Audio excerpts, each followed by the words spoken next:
Hello friends, ఈరోజు చేపల పులుసు ఎలా చేయాలో చూద్దాం. ముందుగా మనం చేపల్ని బాగా శుభ్రం చేసుకొని పక్కన పెట్టుకోవాలి. ఆ తర్వాత బిగ్ లెమన్ సైజ్ చింతపండు తీసుకొని నానబెట్టుకొని పక్కన పెట్టుకోవాలి. తర్వాత కొంచెం కొత్తిమీర, 2 టమాటాలు, 6 పచ్చిమిర్చి చాప్ చేసుకొని పక్కన పెట్టుకోవాలి. ముందుగా మనం స్టవ్ వెలిగించి ప్యాన్ పెట్టి 3 టేబుల్ స్పూన్ ఆయిల్, 1 స్పూన్ మెంతులు, ముందుగా మనం చాప్ చేసుకున్న 2 ఆనియన్స్ వేసి బాగా కలుపుకోవాలి. మెంతులు వేయడం వల్ల చేపల పులుసు టేస్ట్ బాగా పెరుగుతుంది, ఎటువంటి చేదు రాదు. సో అందుకే మనం మెంతులు వేసుకుంటాం. ఇలా మగ్గిన తర్వాత ఇందులోనే 1 టేబుల్ స్పూన్ రాక్ సాల్ట్ వేసి బాగా మగ్గించాలి. ఆ తర్వాత 2 టేబుల్ స్పూన్ అల్లం వెల్లుల్లి పేస్ట్ వేసి బాగా మగ్గించాలి. పచ్చివాసన పోయేంత వరకు అటు ఇటు తిప్పుకుంటూ ఆనియన్స్ బాగా మగ్గించుకోవాలి. అందులోనే 2 టేబుల్ స్పూన్స్ ధనియాల పొడి వేసి బాగా కలుపుకోవాలి. ముందుగా మనం చాప్ చేసుకున్న టొమాటోస్ వేసి అటు ఇటు కలుపుకోవాలి.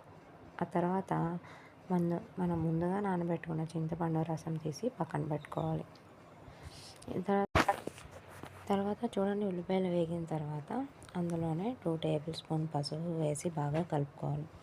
కారం ఎక్కువ తినే వాళ్ళైతే 2.5 టేబుల్ స్పూన్స్ కారం వేసుకోవాలి. తక్కువ తినే వాళ్ళైతే కొంచెం 2 టేబుల్ స్పూన్స్ వేసుకుంటే సరిపోతుంది.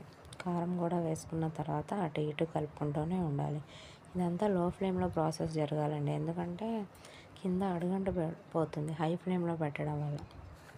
ఆ తర్వాత మనం ఇందాక తగినంత ఉప్పు వేసుకున్నాం కదండి. సో అందుకే ఇంకో టేబుల్ స్పూన్ రాక్ సాల్ట్ వేసుకున్న తర్వాత ముందుగా మనం శుభ్రపరచుకున్న చేపల ముక్కలు వేసి, ముందుగా మనం ప్రిపేర్ చేసుకున్న చింతపండు రసం కూడా వేసి బాగా కలుపుకోవాలి. కలుపుకున్న తర్వాత అందులోనే మనం ముందుగా చాప్ చేసుకున్న పచ్చిమిర్చి కూడా వేసి మూత పెట్టేసుకోవాలి. పచ్చిమిర్చిని ఇలా లాస్ట్లో వేయడం అనేది ఏంటంటే ఆ చింతపండు రసం అనేది పచ్చిమిర్చికి కారం మొత్తం వెళ్ళి పచ్చిమిర్చి ఉట్టిగా తిన్నదనే టేస్ట్ పెరుగుతుందండి.